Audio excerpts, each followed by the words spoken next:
All right, everybody. Welcome to another edition of the Bat Around. I'm your host, Paul Valley. With me, as always, from Pigtown Sports, he is Zach Moore.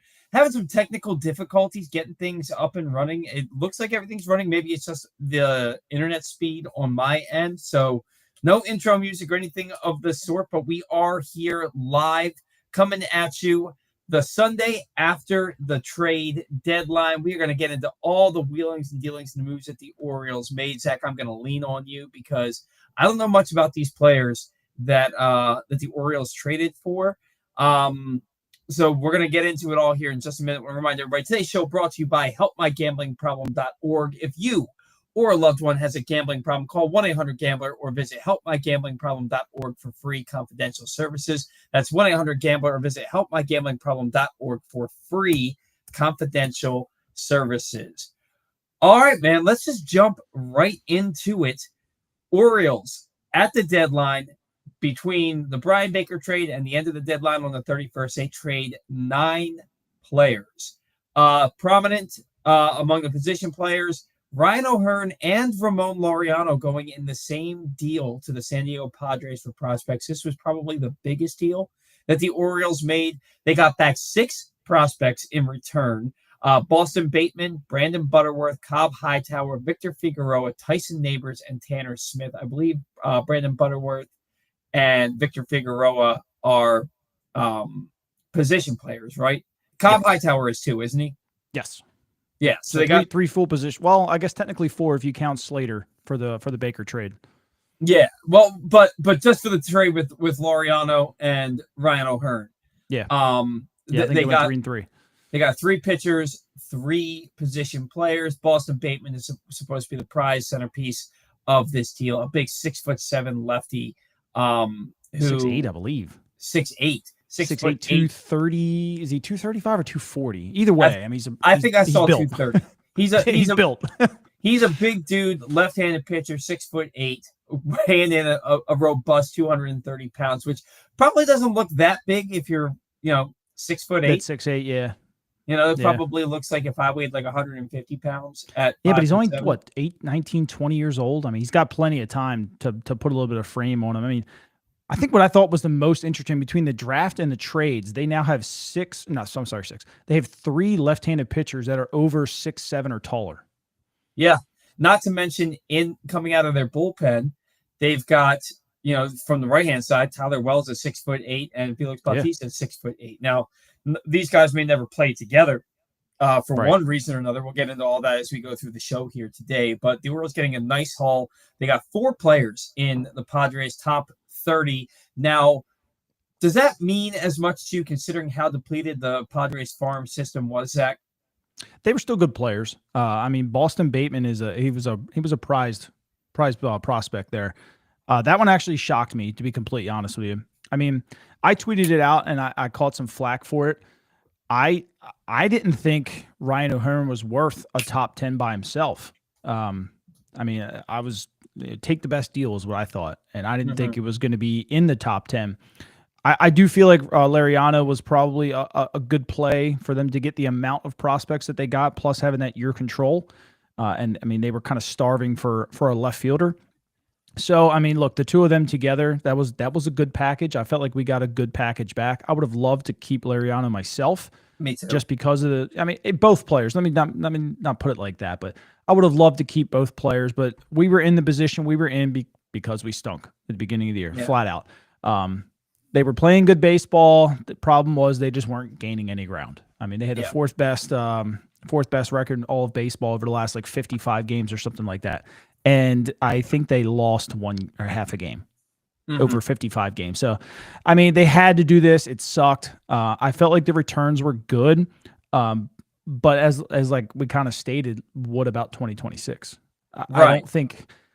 I don't think these moves right this second help 2026, but I will say I'll be patient to see if they take some of these collected players and try to move them in the offseason to go and get major leaguers.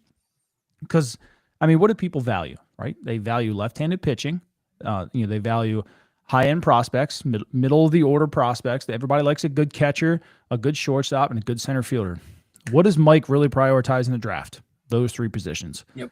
And he went pretty heavy this year on left-handed. So it wouldn't shock me if he kind of bundles some of these guys together to go get a major league player. We'll see. If they don't, like my title says, what about 2026? Because like we said last show, you got to spend a lot of money to get this squared away. And I don't know if they're going to do it because they've never proved it. Yeah. Yeah. And look, the Orioles were playing some damn good baseball. They won 5 in a row going into that final game against the Blue Jays. And that was a game that they honestly should have won that game also. And then the Blue Jays kind of pulled away. And basically the team was scoring a ton of runs. And now I don't think it's any coincidence that Laureano and O'Hearn are removed from your lineup, and they score 7 runs in 3 days against the Chicago Cubs. Now, look, the Cubs they pitch well, and it was 2 lefties that the Orioles faced, and they didn't do well. And they ended up winning that second game. Had an opportunity to win Game 3. 2 errors in the first inning and the 9th inning for the Orioles that cost them 3 runs and ultimately cost them the ball game. Otherwise, we're singing a different tune about how that team looked in Chicago. And we'll get a little bit into the on-field action, which I think you and I can both agree does not matter a whole hell of a lot the rest of the way. At this point, You're not going to the playoffs, so let's focus on getting the best draft pick that we can. Not saying that we want the team to lose, and I do think it's important for these guys to play well the last third of the season, kind of get some momentum going into the offseason and into next season with some guys coming back, some key guys coming back from injuries. We're going to get into all that a little bit further on in the show, but more trades to talk about here. Cedric Mullins traded to the New York Mets for prospects. The Orioles received 3 pitching prospects from the Mets: Ramon Gomez, Anthony Nunez, and Chandler Marsh. Ramon Gomez, I believe, was the main centerpiece of this trade. That's the kid that throws. I think Nunez. Yeah, I think Nunez was the actual ranked prospect. Well, Nunez was ranked 14th. He was the 14th ranked prospect. Gomez was the 30th, but he has the highest upside with the 104-mile-an-hour arm. Right. I mean, he had, I think it was an 80-grade fastball, a 60-grade slider, a 60-grade changeup, and a 30-grade control. So if they can find out how to harness that, you're looking at a good back-end bullpen. And I understand that people are like, right. And I mean, that's look, what he was. Felix Bautista had a 19 ERA with the Marlins. So these things can get kind of figured out. It may take some time, and I understand people's argument like, oh, cool, you acquired bullpen at this deadline. What was the Achilles heel of the Orioles for most of the year outside of starting pitching? Was the bullpen. So bullpen is a big deal. And if you don't have to go out and spend a ton of money on it and have guys, look at Tampa Bay, they do it every freaking year, and they just keep replenishing a solid bullpen and letting guys go and keep replenishing. That's how you consistently have a good team every single year. Yeah. So look, three young pitchers, a guy that throws 104 guys, a top 15 prospect for the Mets. For Cedric Mullins, who at this point in his career, let's face it, he's basically a replacement level player. The offense kind of lags behind the defense at this point. The defense makes a lot of spectacular plays, but also lets some balls drop in front of him. And a lot of these spectacular plays, if we're being perfectly honest, he makes them because he has to, because he's not getting the balls as quickly as other center fielders in the league get to. And I'm not trying to talk trash about Cedric. That home run robbery in that 4th game of the series with Toronto was it was the greatest catch of his career. It was, considering the moment and how high. I thought it's funny that the 2 best home run robberies he's done has been against a player named Sanchez, and it's 2 different players. Yeah. But the first one against Gary Sanchez back in 2021, I was like, that catch is just as good as that one. I saw a video that was packaged today by Avi Miller on Twitter, and maybe it was yesterday that they put it up, and I don't know if he made it himself or not, but it was 4 minutes of Cedric's best defensive plays, and the catch that he made on Wednesday, far and away better than the one he made again. I mean, he got up a full foot higher than the one against Gary Sanchez. That catch was absolutely spectacular, and it kept the lead for the time being. Ramon Urias traded to the Houston Astros for minor league right-handed pitcher Twine Palmer and cash considerations. Twine Palmer was a 19th round pick in 2024 out of a community college. I wasn't a fan of the trade at the time, not because I wanted them to keep Urias, but because I thought that Urias was getting traded to Houston to be their everyday third baseman with the injury to Isaac Paredes. And I thought, if you're trading them, they're now starting third baseman for the rest of the season. You better get better than 19th round pick out of a community college. The next day, the Astros go and they trade for Carlos Correa, who homered today in Boston. And so you're like, okay, well, now it makes sense. And there's something that they like about this kid, Twine Palmer. Isn't he a really tall lefty also? Or maybe he's not a lefty. But I think he's right-handed. Yeah. So his thing was he wasn't in the top 30, and I understand people kind of got a little upset about that, and rightfully so. You kind of expect top 30 prospects this time of the year, but he only pitched 2 innings last year. So you, as a 19th round pick, like you don't have anything behind you to put you in a top 30 for an organization. But he pitched really well this year. I think it was like a sub-2, maybe a sub-3 ERA he had this year. He had just been called up to AA or single A. I forget. I'm getting him and Morton trade confused. He's an Micah. Yes. Okay. Yeah. But when I watched some of his videos, it seemed like he had a lot of deception. Like he kept the arm behind him for a really long time. And it was only a couple clips on Twitter. You're probably only going to get the really, really good ones. But the really, really good ones that I saw, these were lefties that just weren't picking the ball up, and they were just swinging really ugly. Like just defensive swings on balls that were on the black on the outside corner, where a lefty can pick that up for so long usually. They weren't seeing it. So an interesting guy. And I tweeted that out myself. I thought he was an interesting guy, somebody that could potentially work with. It's not easy to teach somebody to hide the ball. So if he can already do it, they can work on other things. But that one's a remain to be seen. But like you said, we expected a little bit more because we thought he was going to be the starter. Kind of sucks for him that he's not. Right. Go there, but he's super excited to go to a team with that kind of pedigree, thinking he's going to be their starter the next day. Oh, here comes Correa again. Yeah, but you know what? He gets a chance to potentially win a ring, either this year or next. The Astros just continue to keep themselves relevant. So, hopefully he does. Maybe now, not Michael Elias said that he was going to trade guys on expiring contracts, and then one of the first moves he makes is Ramon Urias, who is under contract through next season. Then he trades Kittredge, who has an option for next year. Then he trades Laureano, who has a very cheap option, affordable option at $6.5 million for next year. Were you surprised at all that he made trades with those of those players who Kittredge? I think we kind of saw, but were you surprised at all that he made the trades with Urias and Laureano, considering that they could have factored into a winning ball club next year? I've said it before. I thought Ramon Urias could be a starter for some team in this league. I agree. Multiple teams, honestly. He's a good ball player, and when the more reps that he gets, the better he seemed to play. He just didn't have those reps here. So could they maybe have gotten some more for him? Sure. That one will be a remain to be seen kind of thing. Kittredge, I think it just didn't work out, honestly. I think they tried. It just didn't work to what they expected, at least for the contract price. And Laureano, I honestly think they wanted to keep him. But when you get offered that kind of package, it's like the Bryan Baker situation. You're not turning a first-round pick down for Bryan Baker. You're just not. Absolutely not. And if you get Boston Bateman back with Ramon Laureano, I don't care who brought him back. The fact that you got him in that trade is okay, as long as he pans out. And when you read everything, all the advanced scouts and whatnot, that was one of their top guys. Cash Mayfield probably better than Boston Bateman, but you know what?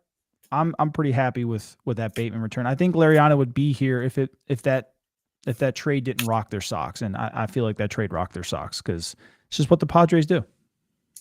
And look, that's the Orioles were lauded for what they did at the deadline. They thought round baseball. They thought the Orioles did a phenomenal job at the deadline, still kept the core intact. We're going to get into the pitcher deals here in just a minute. Just want to remind everybody, we are a Press Box program. So if you missed anything from Glenn Clark Radio this week, including conversations with Brian Baldinger, Dave Johnson, and Jonathan Mayo, you can find those and many more in the Glenn Clark Radio Week in Review feature at PressBoxOnline.com. And as always, watch or listen to GCR every Monday through Friday at 10 a.m. at PressBoxOnline.com/radio or right here on PressBox's Facebook and YouTube pages. Zach, you're pretty regular on Glenn Clark Radio, right? He talks to you pretty frequently about baseball on there? Yeah. Once a month or so.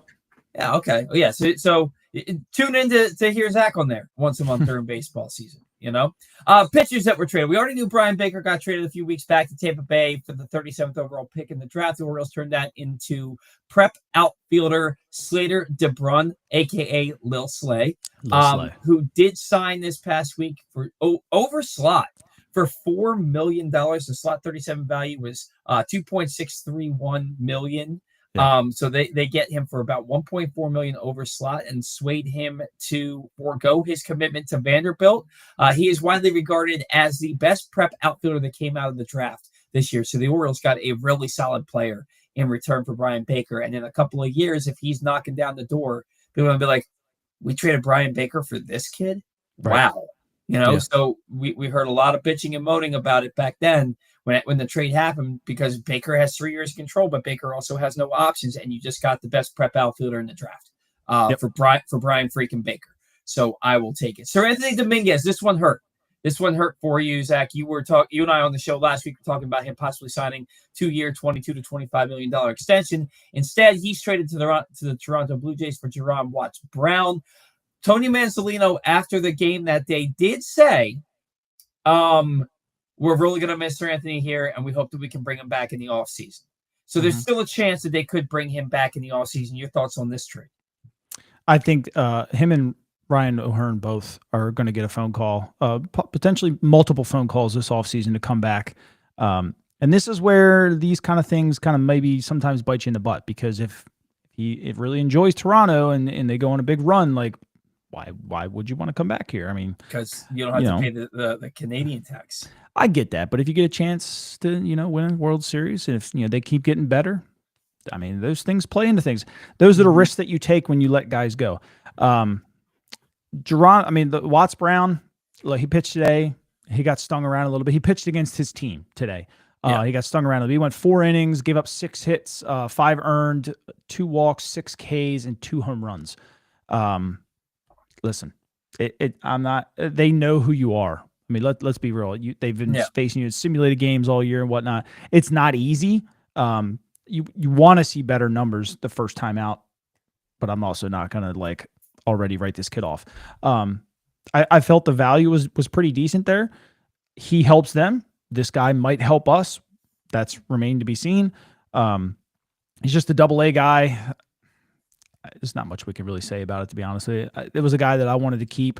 Hopefully they call him first. And I'm talking the very last pitch, first minute that free agency opens, they call him, because you got a lot of bullpen arms to sign. So why not bring a guy whose splitter was really coming on? Yeah. And he pitched twice against the Orioles in that Blue Jays series, and he dominated them. So you make Jackson Holiday look silly. He did. Speaking of somebody who dominated the Orioles in his 2 appearances, 2 hitless, scoreless innings against him with the Cubs, Andrew Kittredge traded to the Chicago Cubs for Dominican Summer League shortstop Wilfred De La Cruz, 17 years old. I think he was hitting something like 446 down there with like a 600 on base percentage in the Dominican Summer League. He just got the call to low A, I believe. Or was it rookie ball? I don't know. They put him back in the Dominican. Let me check. I thought that he was playing rookie ball for the Cubs, I thought. I don't know. I'm pretty sure they put him back in Dominican. There's a whole passport thing that has to get approved and whatnot, so he probably had to start there until they get that figured out. Because now the Orioles have to take over that work visa and stuff like that. It's not a seamless transition. It takes a couple days. Well, a young shortstop who is supposed to have a good glove, great arm, and a lot of pop, a lot of bat-to-ball skill. My personal judgment on this, just me thinking out loud here, I think the Orioles went after him. He had the 9th highest international slot bonus this year for all international free agents.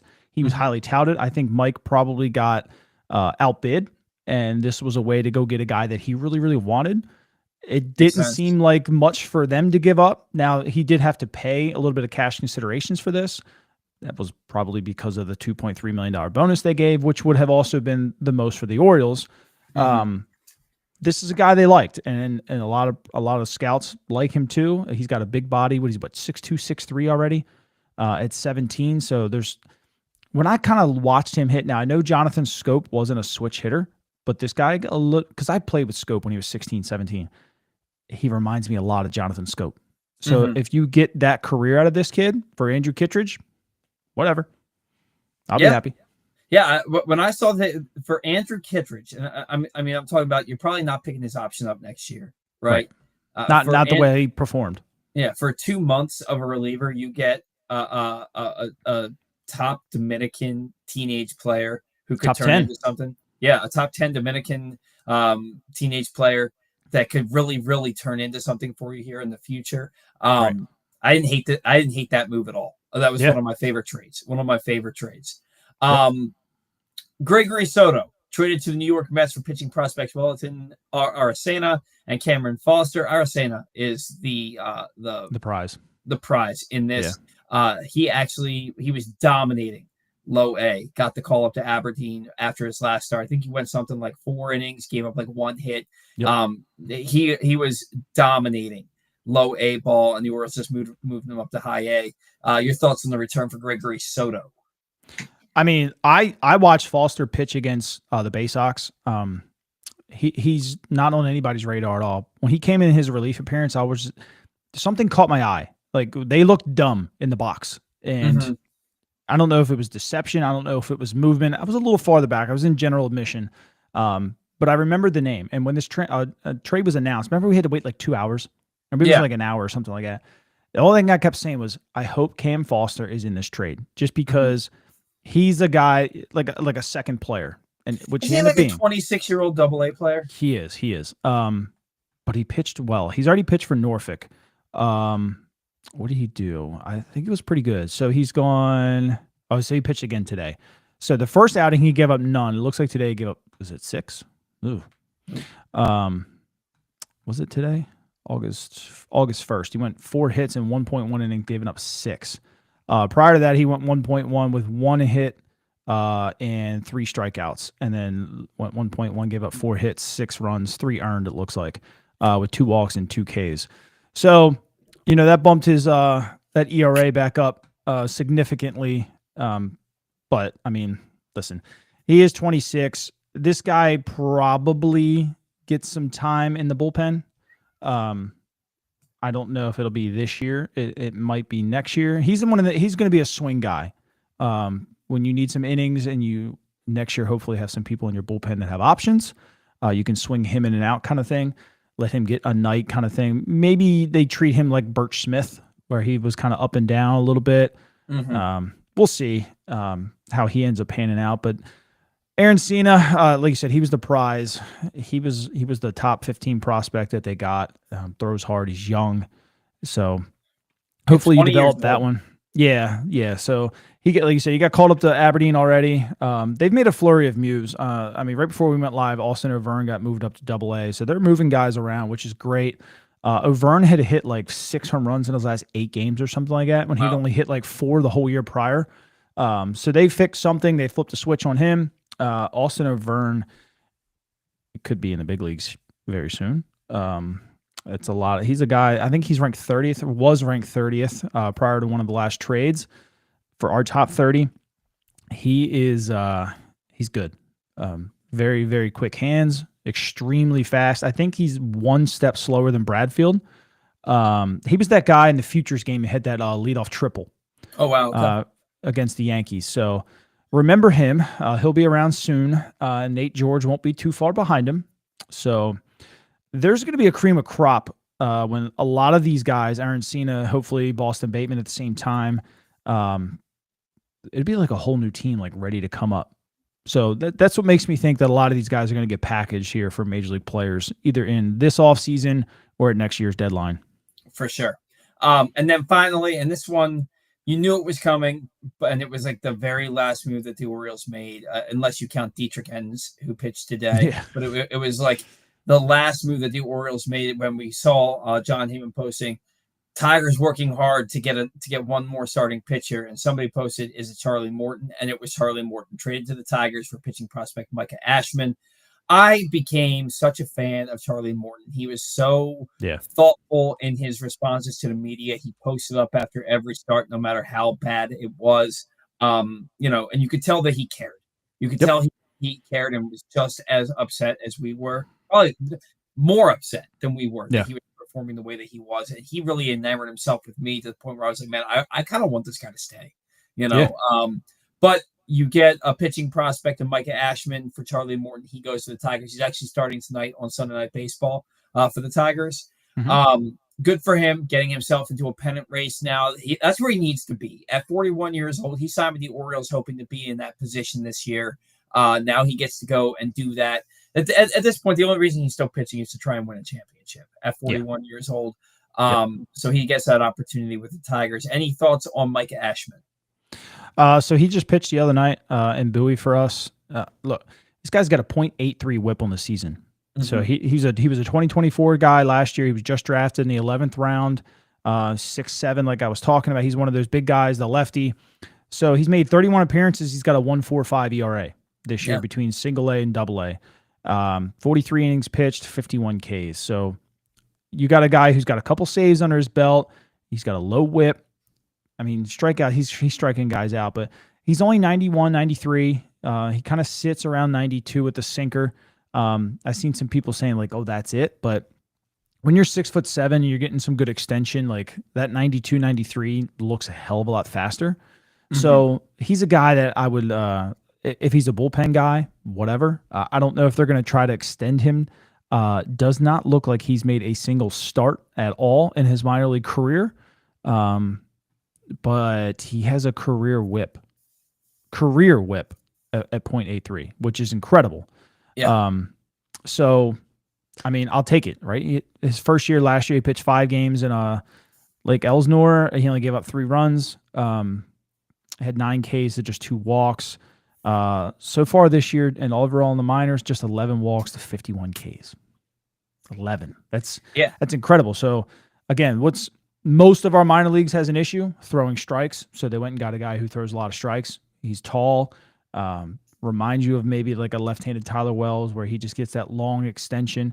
Even Wells is 95. Looks harder than it is. Just needs a little bit more movement.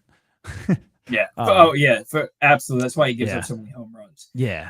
But Ashton looked like a guy who had a really repeatable delivery. A buddy of mine was at the game, sent me a couple videos. Everything was nice and quiet. It looked great. Definitely didn't look like the Orioles did anything with that at all. It was just developed by somebody else. But that's a guy I think that's going to be sneaky good quickly. I mean, 22 already in Double A, throwing the ball well. I mean, could it be next year? Maybe. I don't know. Could be factoring into the Orioles bullpen in the not too distant future. And one of the trades that I did like also because, again, even though I didn't like that you're losing Charlie Morton, you've got a 41-year-old pitcher who might be pitching his final season. There's 2 months left as a rental, and you get a guy who could be a big-time factor in your bullpen as early as the second half of next season. So definitely a good get for the Orioles. All told, excluding Bryan Baker because that was for a draft pick, the Orioles traded 8 players at the deadline, and they received 15 in return. How many of those 15 players, Zach, end up playing in the Orioles organization after this coming off season? I'm hoping 8. That means that you've acquired several major league players. We'll see. Mike likes to make sure that the deal is right, so we'll see. But I feel like he stocked himself with enough talent to give himself that opportunity to go and get said players. Any guys that were traded for as far as these because look, one of the biggest gripes that we all had, if you're going to have a gripe with the trades that they made, is they didn't make a single trade for somebody that helps this year's or next year's ball club on the field. Right? We don't know that. As far as we can tell, you got mostly low or high A players and maybe 1 or 2 double A pitchers out of these deals. You got a lot of talent from these trades. Are there any of them, like a Boston Bateman or a Wellington Aracena or a Micah Ashman, that you think are safe from being packaged? Probably Bateman. Bateman's probably the only safe one, and maybe Cobb Hightower. He's highly regarded. around the league. Infielder with a lot of power, right? And he's got a great. Yeah, but apparently he's got just a really good hit tool. Bat to ball skills. Doesn't swing and miss too often. He probably will with the Orioles. But I mean, I had read something that Butterworth was also a good guy. Butterworth had never really like stood out. Right? He was at NC State. Had a good season, not a great season, a good season. He was just having a good year for the Padres system. He just seems to just have a nice swing to him.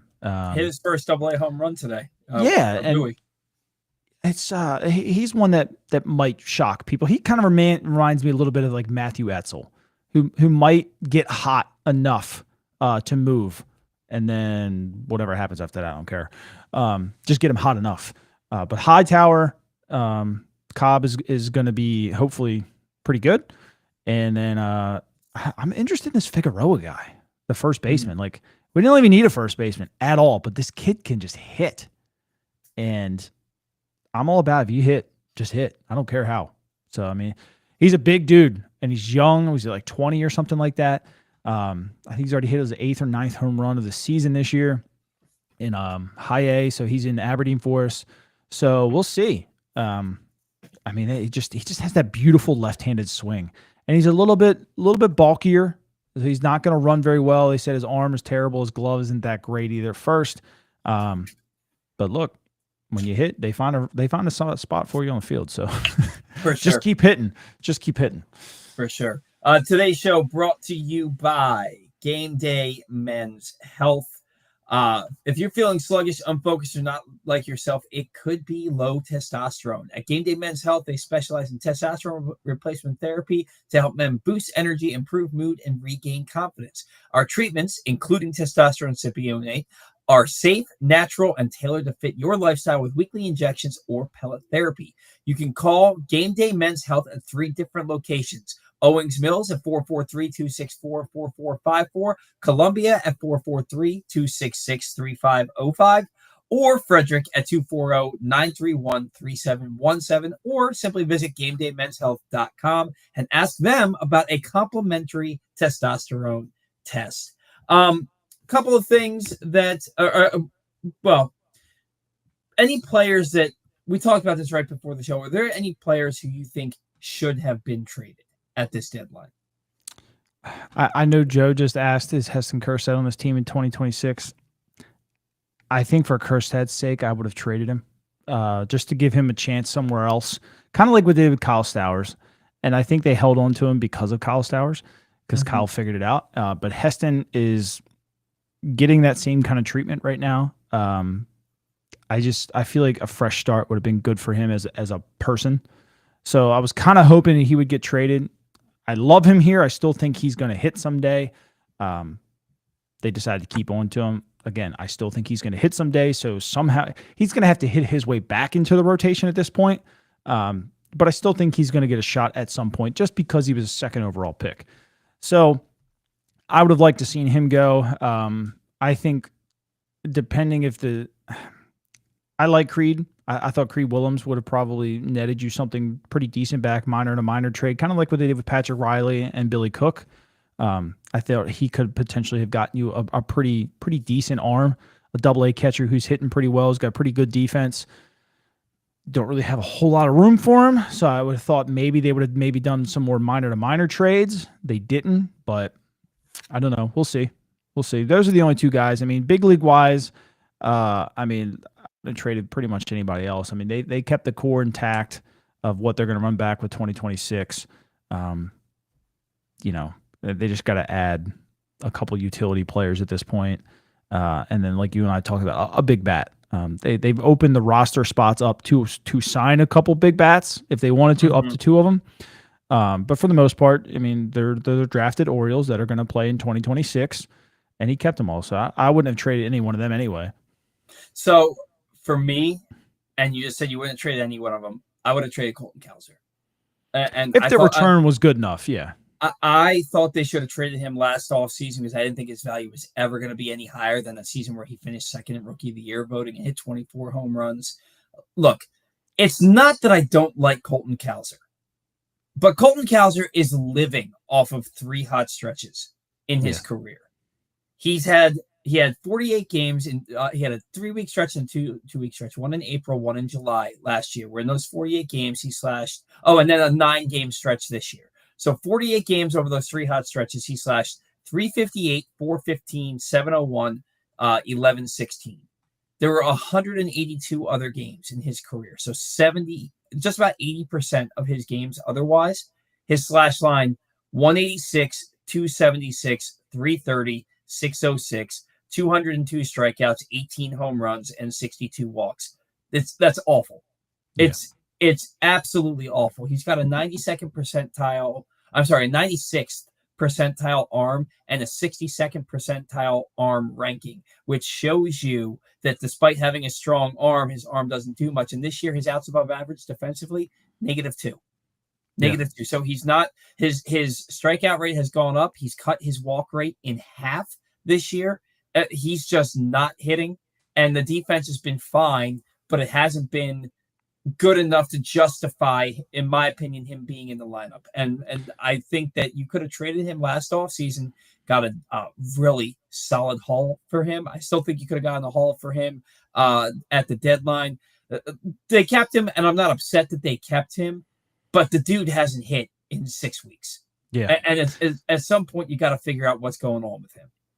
I mean, he kind of showed it today that it's not the what's the word I'm thinking of here? He has the skills. He turned on 99 today for a leadoff double with but it's ease. always a fastball. It's always right. a fastball. But, and we talked about it last show, he literally hit 400 in college and then 300 at every single level moving up. And then he gets here and this is what we've got. Like something else is going. I don't think it's talent. And I don't think it's anything other than they have kind of changed the player that they want him to be because of his size and because of his strength. He's not a home run hitter.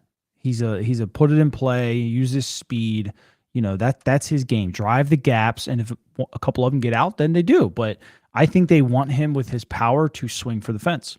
And it's changed who he is as a player.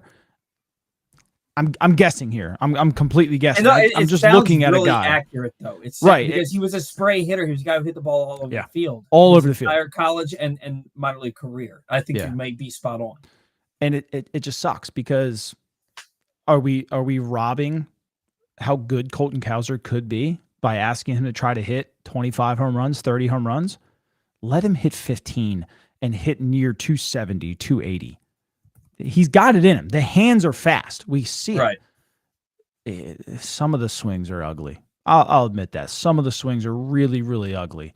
And look, he puts some really good swings on some balls sometimes. And it's almost like when he's not thinking, a la a fastball. It's just weird, man. It's just weird. And Heston was kind of the same way. You know, he hit the ball all over the field. We saw it in spring training. They complained that he hit the ball to left field too much. And then he struggled. Why? Because you probably asked him to lift the ball in the air. Just let these guys hit. It's already hard enough to hit in the big leagues. Don't try to change who they are. And I only say that because they did it to me too. I was a spray hitter. I was a doubles guy and a triples guy. I ran a 6'3", 60. I could fly. And they said, well, you're 6'4". You need to hit the ball over the fence. Why? I understand, like that's what people want in today's game, but why? There's other people that can do that. Leave some players alone and let them just be good. That's what got them there, for crying out loud. I don't know. It's a tough call. It's really, I mean, I think the talent is there for Cowser. I really, really do. It's just something else is going on, and I do think they ask him to hit more home runs than he needs to. Well, and hearing you talk about it and hearing you say that, it makes me hopeful that they can get a manager in here who's going to bring in his own coaching staff and his own hitting coach, and they can get things turned around with Cowser. I'm willing to give him, the first half of next season to see what he's able to do. Maybe it's one of those things where it's like, look, it's in season. Just go do what you need to do right now. In the off season, we'll work on things and see what we can't get done with you. But I want Colton Cowser to be that dude. You spent a 5th overall draft pick on him. I want him to be that dude. he has not shown me in now a cup of coffee in 2023, last year, and this year, with the exception of 48 games during 3 separate hot streaks, he hasn't shown me that he's anything more than a replacement level hitter who plays good defense. Yeah. So for me, it's David Lowe all over again. Yeah, I'm at put up or shut up mode Yeah. when it comes to Colton Cowser at this point. And it's nothing against the guy as a person, but you're a baseball player who was a 5th overall draft pick. You have and what is he now, 25? Yeah, I think so. It's time to start producing at the big league level. It's time. I think he's probably older than that. He was drafted in 2021. He's 25. Yeah. Yeah. It's time to start producing at the big league level. And I don't mean hitting 24 home runs and hitting 220. I mean, so next spring training, he'll be 26. I'm with you. I mean, the clock's ticking at that point. Yeah, absolutely. Let's get into some of the what the listeners feel about this draft, or not draft, this trade deadline. James Reckling, trading Laureano was the only move I disagreed with vehemently. I think we all were a little, not shocked, but a little disappointed to see him go in that trade with O'Hearn. But the package they got back was pretty good. Reckling also says, I also would have kept Kittredge. Their bullpen is in shambles. They've got nobody. I mean, Keegan Aiken's probably their best reliever, and he just gave up a walk-off home run to a 40-year-old Justin Turner today on the first pitch that he threw him. Right. The bullpen, I am surprised that they just stripped the bullpen down to the screws. And they I mean, like, the only other big league reliever that they put back there is Dietrich Ems, who had like a 5.63 ERA before getting Yeah. The bullpen, they've got a lot of work to do in that bullpen. Is Cianel Perez still in the organization? He has like a 6.60 ERA at AAA. Why? What are they hanging on to? I mean, he's not on the 40 man. He got DFA'd, accepted his outright assignment, and I mean, he's an arm. And I guess it kind of a set it and forget it type of thing with him. Like, I don't think he'll ever pitch in the big leagues. I mean, that's not true. I mean, all he has to do is start pitching well down at AAA to get another crack at things. But Adit wants to know, are there any pitchers that might be available for trade in the offseason that Elias could be building the depth for? Joe Ryan, Gore, Keller. And there were rumors from Bob Nightingale and Ken Rosenthal and John Morosi and John Heyman that the Orioles, yes, they were doing their due diligence. They were trading the guys on expiring contracts, but they were also doing their due diligence at the top of the pitching market. Obviously, nothing happened. None of these big names got traded at the deadline, but they were kicking the tires on these at least. Names like Joe Ryan or Mackenzie Gore got brought up. This is where you could see the Orioles package some of these young guys, maybe with a guy like Heston Kjerstad or a Ryan Mountcastle in the offseason to go get a legitimate starting pitcher on the market. Do you think any of these names or any other names that are big names out there, like a Sandy Alcantara or a Yuri Perez, could end up in Baltimore this offseason? I mean, who has more to package up than us right now? Outside of the Dodgers, who just seem to just keep churning out talent all the time. I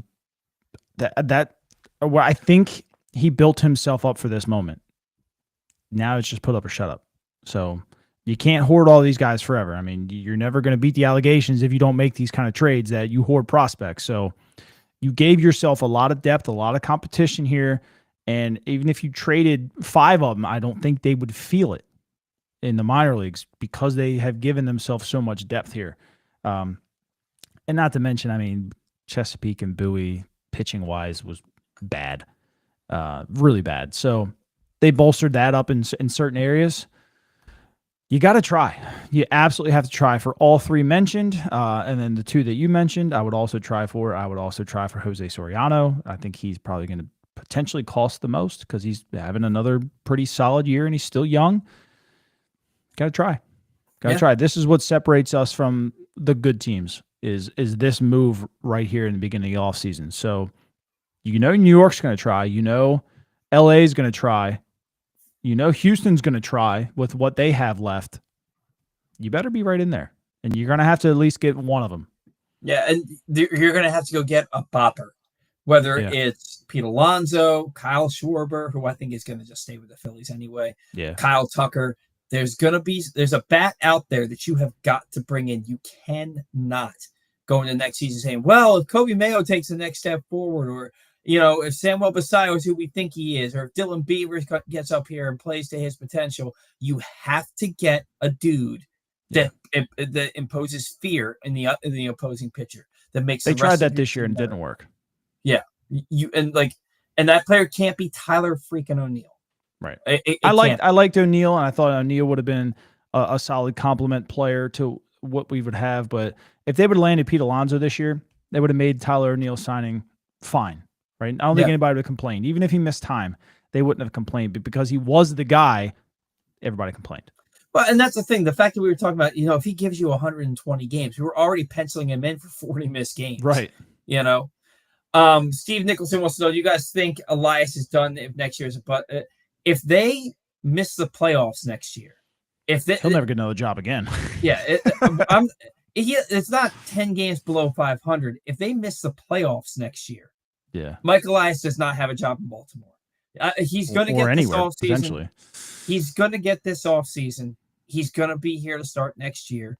And if the Orioles start next year the way they started this year, the first guy on the chopping block is Mike Elias. He's the first one. May 17th is when Brandon Hyde got fired. May 17th, 2026 will be when Mike Elias gets fired if the Orioles start the season the same way they did this year. He's on thin ice, but he's going to get this off season for sure. For sure. What about the rumors that Adley Rutschman was going to be traded? Did you ever buy into that? A little bit. It hasn't panned out, and I mean, you always listen. I mean, just like we saw with Baker. If the deal is good enough, you take it. Look, I understand people have a love affair of Adley Rutschman.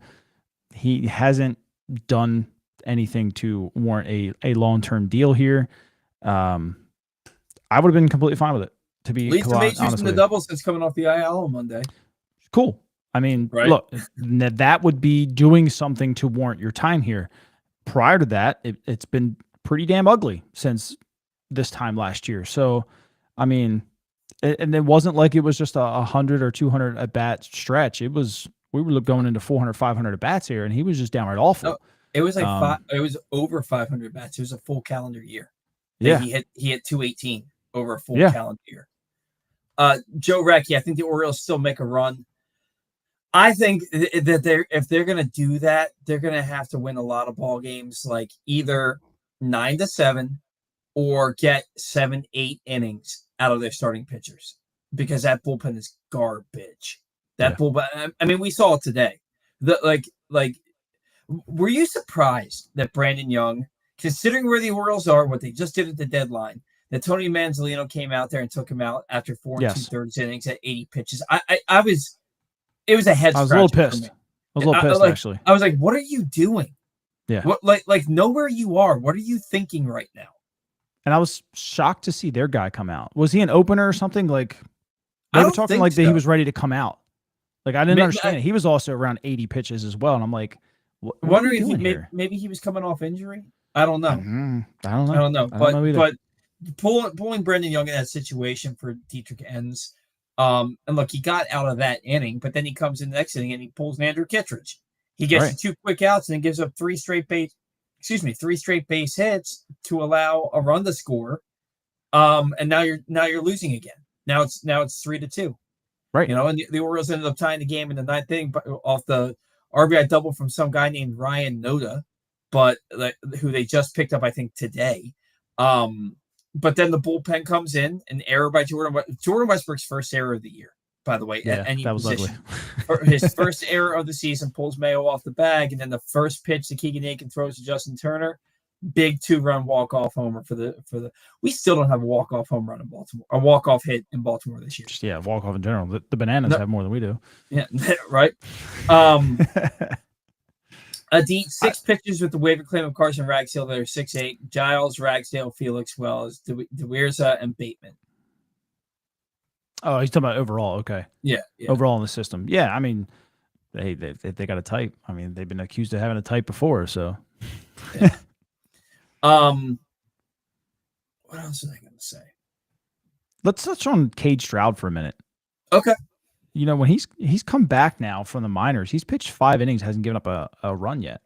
Mm-hmm. Now he does have what 3, 4, 5 walks to 5 walks to just 3 Ks, but hasn't given up a run yet. Has only given up 6 hits in 5 appearances. I feel like he's throwing the ball fairly well. Yeah. For a young guy. I mean, he's what 20? Oh, he's 27. I didn't realize that. I thought he was like 23. Then whatever. But I've been impressed. You know, I felt like he's handled his situation pretty well. He's coming in some bigger spots, probably because they really don't have anybody. I just feel like he's handled the role well so far. I would trust him in the 9th inning a hell of a lot more than I would trust Keegan Egan right about now. But I don't know if maybe that's their way of saying like, hey, you've had enough of the low pressure situations. Here you go. I don't know. I don't know what the deal with that one is. Are you surprised that Corbin Martin hasn't pitched since he got his save on, what was that, Wednesday? Tuesday? He probably got hurt. Everybody else is getting hurt. Why not? He's thrown for the Orioles now. What is that? 6-7 games that he's thrown for them. 8 games, a 1.08 ERA. He got his first big league win on Tuesday. And then, he got his first big league win on Tuesday or on Monday, and then his first big league save on Tuesday. 1.08 ERA. The whip is 1.08, but he did in that save. He allowed 2 base runners. He had a hit by pitch and a walk. I think he was nervous. I think that was more nervous than anything else going for his first save. Yeah, that was ugly. That was, I'll tell you, that was that win. I was at that game, the 3-2 victory where he got the save. That strikeout of Bo Bichette, that win was probably the most fired up I've been for an Orioles win since opening day. I mean, like, to secure the series victory over the Blue Jays with the opportunity to sweep the next day. You know, everybody knows you're selling, but instead of, playing down because of that, you guys pick up a 5th straight win. And to do it against Bo Bichette, who at one point had 9 hits and 9 at-bats, was the hottest hitter on the planet. Not only did he strike out 3 times, but the pitch he struck him out on was the highest pitch that he has ever swung at in his entire career. And it was ugly. I laughed at it. So his over-under on Ks that night was 2.5, and that K was the 3rd one. Hey, listen, I'm not accusing him of striking out on purpose, but we all saw that swing, and that was bad. Yeah, it's funny because he went 33 at bats without a strikeout, and then struck out three times in that game. I mean, there's one thing to like swinging a ball in the dirt or something, but like I'm pretty sure like 13-year-olds out of the hand know that wasn't going to be a strike. If he had swinging that pitch may have hit him in the face. Yes, that's how bad that pitch was.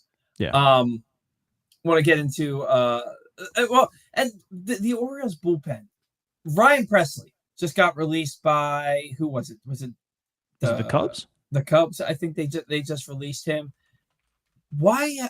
I mean, maybe the Orioles put in a waiver claim on him, and it just hasn't come to fruition yet. Let's see. They released pitcher after trade deadline. It was the Cubs. He only had a 4.2, 4. Yeah. Oh, so it was the low Ks, I think. He only has 28 Ks in 41 innings. Gotcha. 4.35. His ERA going into July, I think, was like 3.22. Yeah. And then he had like 3 or 4 bad outings in a row. Yeah. To blow it up. But he was pitching well the first 3+ months of the season, and then kind of fell apart there. But look, if you're going to tell me that I'm going to be looking at some AA guys pitching out of the Orioles bullpen, they could do a hell of a lot worse than bringing Ryan Presley in to throw some pitches for them down the stretch here. Yeah. And they have one of the I think they have the 3rd worst record in the American League, maybe the 5th worst record in baseball, 6th worst record in baseball. They'd be able to put a waiver claim in on him and potentially get him. So we'll see if that happens. I think it makes a lot of sense for him to I don't think they want to make a 40-man move, to be honest with you. I think they're content with what they've done right now, and then knowing in the next 12 to 15 days they got to make 2 more moves for Beavers and Basayo. I think they're going to try and keep that 40-man kind of where it is. And that was what I wanted to get into. Before I do that, today's show brought to you by County Sports Zone. All summer long, County Sports Zone is keeping you updated on the high school sports news. CountySports.Zone is proudly sponsored by your local Toyota dealer and buyatoyota.com.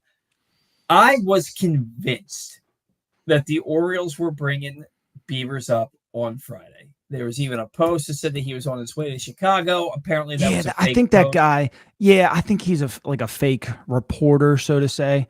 He put it in his bio, but nobody knows or has ever even heard. It's called like Rise Up or something like that. I seen it and I was like, and I got excited myself at first. I was like, oh, okay, it makes sense.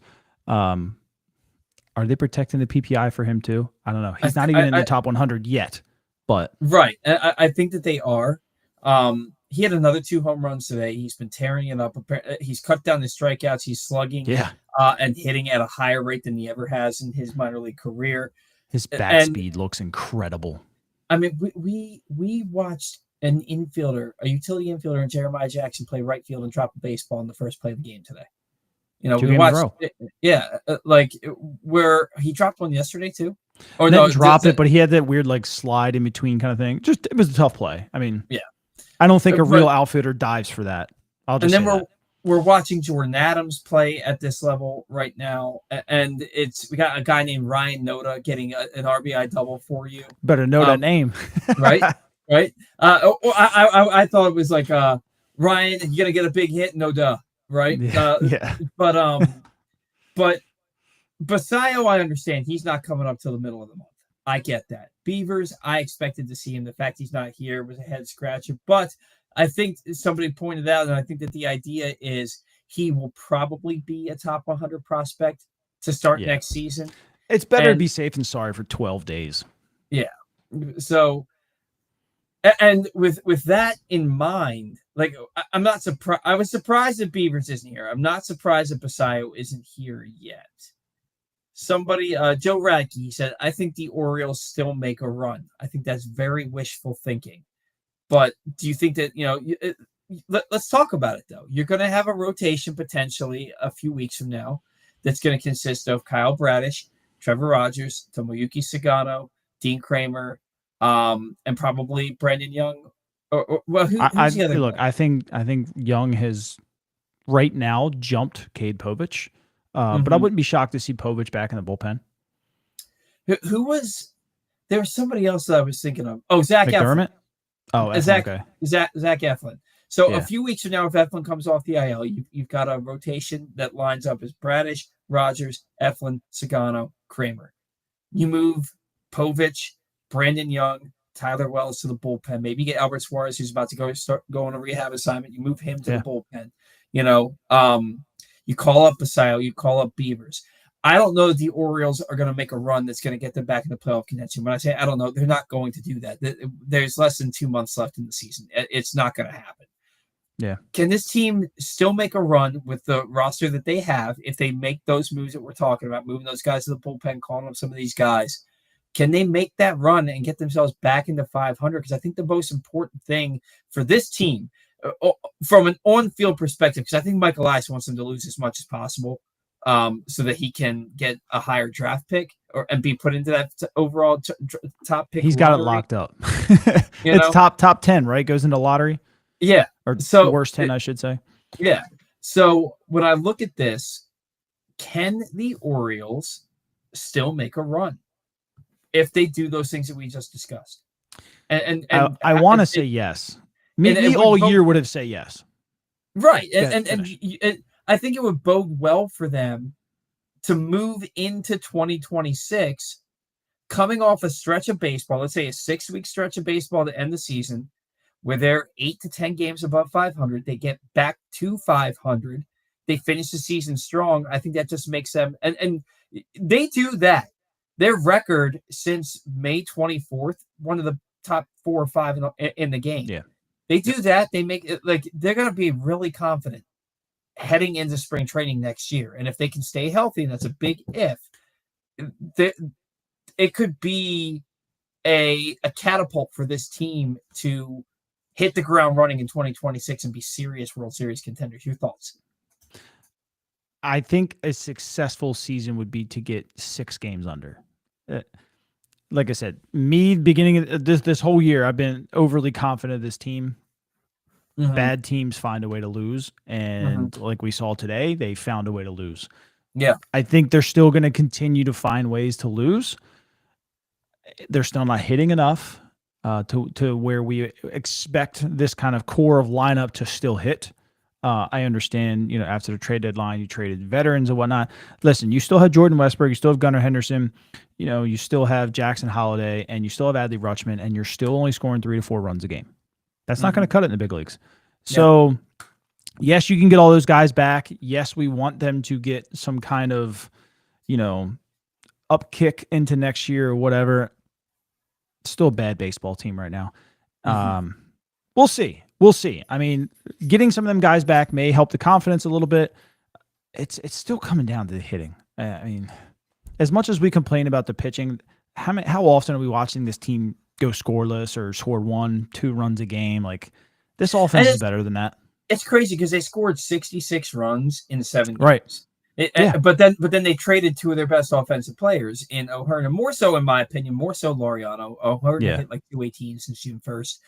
But they trade Laureano and O'Hearn, and then they score 7 runs against. They got outscored by 2 runs and lost that series. Yeah. And that's the thing, though, is that the team, yes, bad teams find ways to lose. But, and again, knock on wood, you're not really seeing them lose those 8-1 ball games, 19-5. Right. They're hanging with the teams that they're playing. In the Cubs, the number 1 offense in all baseball. They've been jockeying they've been fighting with the Cardinals all year, with the Brewers and the Cardinals all year for first place. Brewers are hot. Yeah, which blows my mind. They're one of the best teams in baseball, and the Orioles stuck with them after trading 9 guys off of their active roster. Two games or 2 series in a row. You had Toronto, who's the best AL team, and then you had Chicago, who's the best NL team. Look, they stick with them. Yeah, we were happy about it, but they found a way to lose today. Keegan Aiken threw a ball literally right down the middle. Right down the middle. Like Justin Turner, who's looking. That's what bad teams do. Right, first pitch. That's what bad teams do. You could have thrown that anywhere else. And Justin Turner, he's looking for a fastball from a left-handed pitcher first. What are we doing? That's what bad teams do right there. They throw a first pitch fastball from a guy coming off the bench.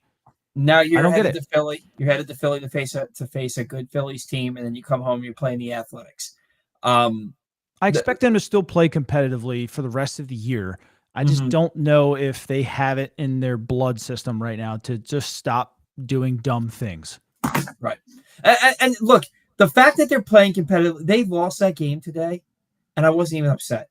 Yeah. I wasn't even upset because I kind of they tied the game up, and then I'm thinking to myself, this bullpen though still has to get 3 guys out in the bottom of the 9th inning. Yeah.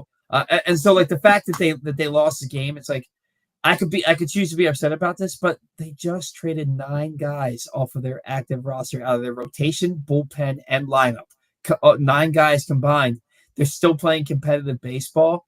Look, they waved the white flag on Thursday. They did. They absolutely waved the white flag on Thursday. But the players on the field, they're not waving anything. They're ready to go. Yeah. They're going to keep playing hard.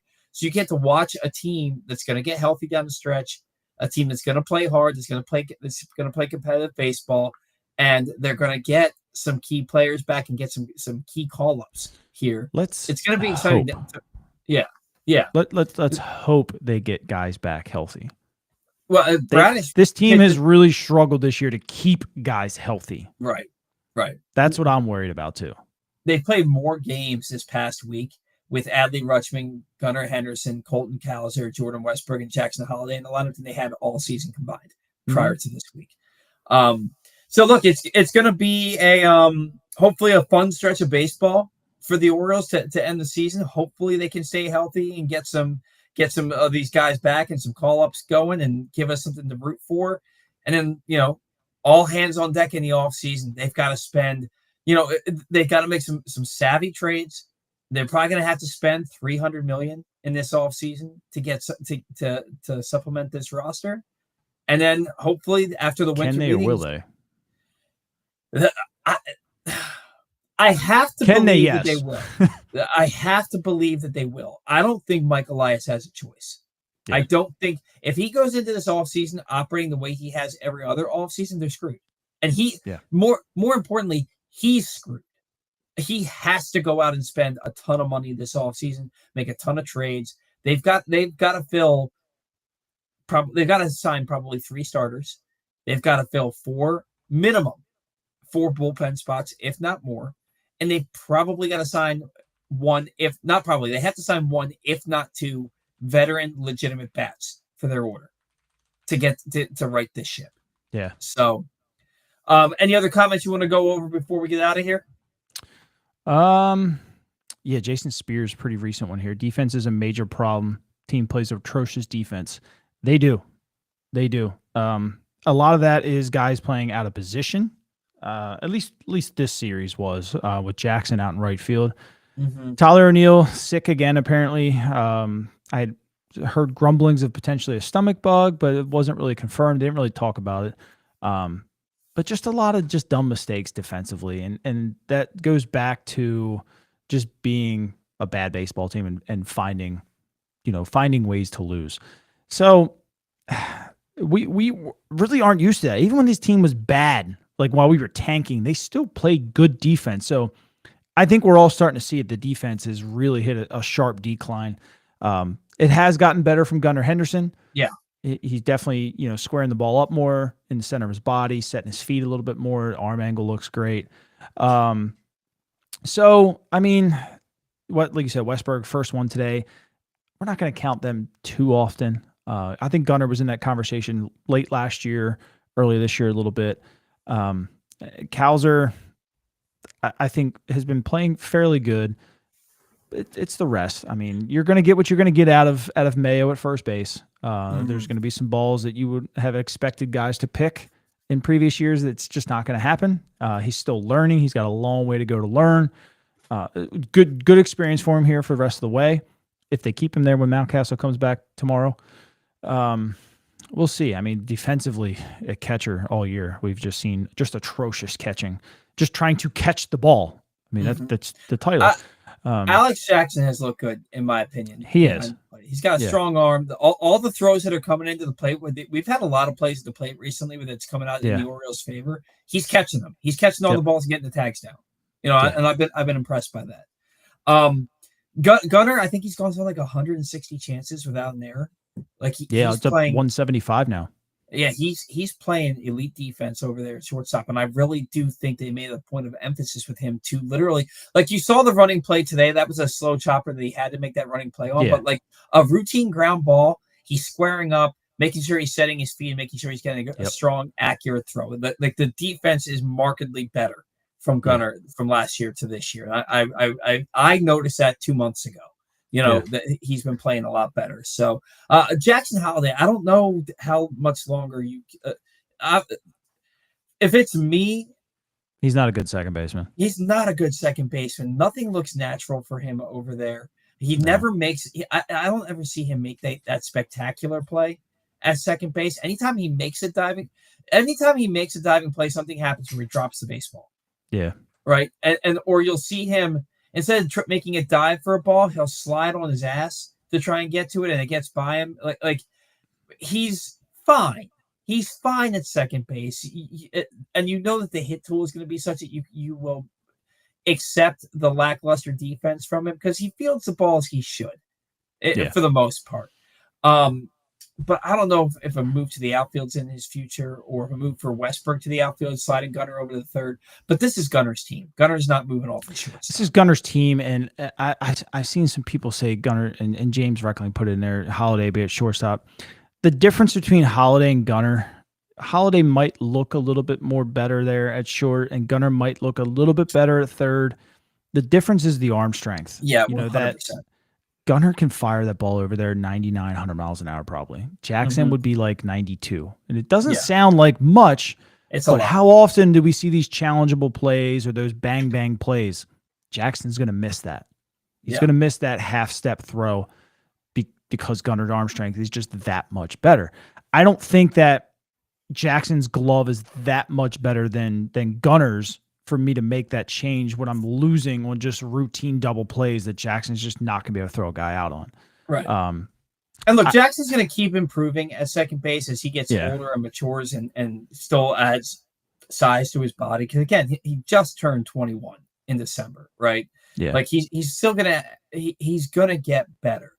But I think that there's a ceiling that's not far away for him defensively at second base.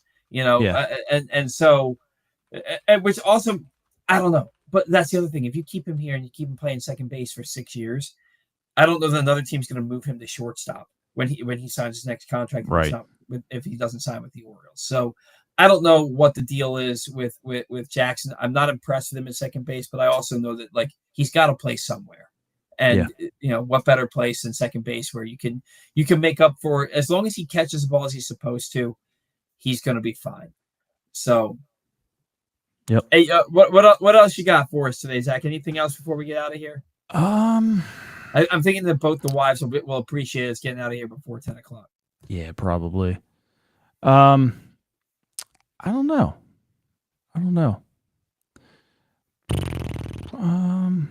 I like AJ's comment. They don't sign Framber Valdez and Pete Alonso this offseason. Lyles get fired. I don't know if he'll get fired, but those guys you've got to make a hard play for, like an absolute hard play for.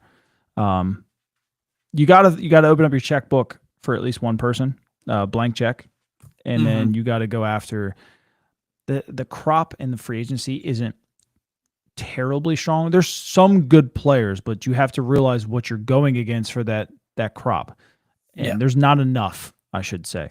So you're really going to have to just throw a blank check at one guy. Identify who that is, whether that's Framber, Pete, or Kyle Tucker, whoever actually hits free agency. You got to open it up to at least one guy. Don't you think that if Kyle Tucker was going to sign with the Cubs, he would have by now? I wouldn't. I would never sign in Chicago. And we saw today with the wind. Like all you're doing is just you're knocking his home run totals down because the wind blows across right field all the time. Like that, I would never re-sign there.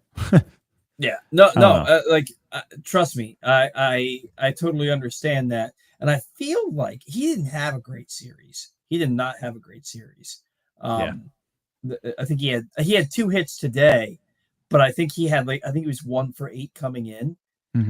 But I mean, you're looking at a guy that 294, 30 home runs, 92 RBI, 257 with an 808 OPS, 30 home runs, 107, 284, 886, 29 home runs, 112 RBI. He had 23 home runs last year in 78 games. This year, 108 games, he's got 18 home runs. For me, Kyle Tucker, he is 100% that dude that's like, Camden Yards suits him. Camden Yards suits Kyle Tucker 100%. Well, like Schwarber too. Yeah, it suits him. It suits Schwarber. There's not a ballpark in baseball that Pete Alonso can't hit the ball out of. Yeah. So, for me, it's got to be one of Alonso, Tucker, or Schwarber. I think that the Orioles, if they're going to open the checkbook, it's going to be for for a hitter. Yeah. I think that they're going to get their starting pitching via the trade. I think they'll sign free agents and make a couple trades for relievers. I think they'll sign free agents for the lineup. I think that the starting pitching is going to come from a trade. That's my gut feeling. Yeah, I don't remember. There wasn't a ton of starting pitching. Let me see market value. So Ranger Suarez, I don't see him leaving Philly. Framber, I think Houston lets him go. They seem to be content letting some guys go. Chris Sale, I think, probably gets his club option picked up $18 million. That's cheap for him. So you're looking at Zach Gallen, Dylan Cease, maybe Nick Martinez. I haven't really looked to see what he's doing this year. Michael King, if they both don't agree on a $15 million option, I feel like Michael King could probably get more than 15 on the open market. So that one might be tough. He may really love it in San Diego. We don't know. Aaron Savali, that doesn't move a needle for me. Stroman, not moving a needle for me. Andrew Heaney, again, these are back end kind of guys, maybe like depth at this point. Michael Kopech would be a guy that I would potentially like for the bullpen. I don't know why he's listed as a starter here. I thought he's pitched fairly well. Let's see. I thought he pitched well in LA. He's been hurt. I didn't realize he was hurt, but he finished last year pitching pretty good in LA. So we'll see. Nick Martinez, again, is not a needle mover for me. 4.61. I mean, that's your cream of the crop next year is those guys that I listed off, which aren't great. Aren't great at all. I mean, and with Zach Gallen and Dylan Cease, you have two guys who are having the worst seasons of their careers. Right. And the problem there is Mike Elias is going to look at them and probably think, oh, I can get them cheaper than I normally would be able to, and somebody's going to overpay for those guys. And they'll probably bounce back and have 3.5 ERAs next year and win 15 games, whatever ball club signs them. But they're coming off the worst years of their career. And with Dylan Cease, it's, you look at his career, 579, 401, 391, 220, 458, 347, 479. Like every other year, he has an average season. And then the other year, he's off the charts insane. It's going to be a crapshoot signing Zach Gallen and Dylan Cease coming off the years that those are the guys that would sign here and stink. But then when they sign somewhere else, they're going to be pretty decent. That would just be our luck. I will hate Wade Miley till the day I die. I will hate Wade Miley till the day I die. Comes to the Orioles, pitches like a 5.79 ERA, and then he's Cy Young caliber every year after he leaves Baltimore. Get the hell out. Same thing with Rich Hill. Yeah. Same thing with Rich Hill. Who was another guy? Chris Benson wasn't very good when he came here. Kevin Millwood. Screw Kevin Millwood. Oh my God. Anyway, Alex Cobb. Off track here. You know what the thing was, though? Alex Cobb, the second half of 2018 was really good, and he was really good in the 2020 truncated season. He was really good, and he's been hurt. He's been hurt a lot in his career. Who was the other one? I think Jeremy Hellickson had a decent year after he left. Just the 1 year, though. Yeah. He had like a 4.22, which is, decent. And then he went back to a 6 ERA, but... Rich Hill, Dan Raymer says, Rich Hill pitched a full season for the Orioles. If you go back, and he said Rich Hill barely pitched for the Orioles. So, so did Alex Cobb and Kevin Millwood. But Rich Hill pitched a full season for the Orioles. And what was it? You talking about 2009? He had 14 starts until about 57 innings. Did he come back? Oh, really? Let's see. No, he only threw 1 year here. He barely pitched that starts, whole stretch. I think he started the year. Yeah, he went a while not pitching at all. So 2007, he had 195 innings and then didn't top 57, which he pitched with the Orioles. He didn't top 57 again until 2016. So he went 8 years not topping 50 innings. He started pitching out of the bullpen, but then in 2016, he starts 14 games for Oakland, 6 games for LA, pitches to a 2.12. And then his highest ERA since then, 4.27 in 2022, then 5.41. I think he threw I think he threw 5 innings and 1 run ball his first start with Kansas City. Yeah, he got touched up last start though. 21 years in the majors. Yeah. And you went 8 years not even pitching 50 innings. He was pitching out of the bullpen, and he was good out of the bullpen. Well, how do you get 63 appearances with Cleveland and pitch to a 6.28 ERA and get that many appearances? No. That's insane. But 63 games, but only 30. How do you throw 63 games and only get 38 and 2/3 innings? They were legitimately. He's a lefty, right? They were legitimately for Chile. They were legitimately using him as a left-handed specialist. That got touched up to a 6.28 ERA that year. But no, the Orioles. I think they're the starting pitching that they add to this team is coming via the trade. I think they're going to trade for starting. I think they're going to trade for starting pitching. They're going to know that they're getting Bradish back. That they've got Trevor Rogers, and they feel like they have 2 aces at the top of their rotation. Maybe they've re-signed Zach Eflin or at least extended that qualifying offer. Did you see Avi's post that he thinks Rogers is going to kind of come back down to earth soon? Because he's giving up, I think, like 95 percentile hard hit rate or something. Almost the same track record as what Cole Overman was doing. where he was like shoving, and then just got pooped on. He had a post about it. You have to go back and read it. Okay, I'll go back and take a look at it. But I hope that's not the case. He gave up a couple of really hard hits in a row to the Cubs in that first game, but he still went 8 innings of 1-run ball and struck out 8 guys. Yeah. So that's a high hard hit rate, but it's also a lot of swing and miss, a lot of strikeouts, and not a lot. I think he would have given up 3 hits, and I think 2 of them were back to back, and they were those hard hits. So, I don't know. We'll see. I'll take what we're getting from him for right now, and even if he comes back down to earth, I mean, it's hard not to when you're pitching to a 1.09 ERA, right? So like, if he pitches to a 3.5 ERA, I think you still sign up for that in blood from Trevor Rogers next year. Yeah. So you got him, you got Bradish.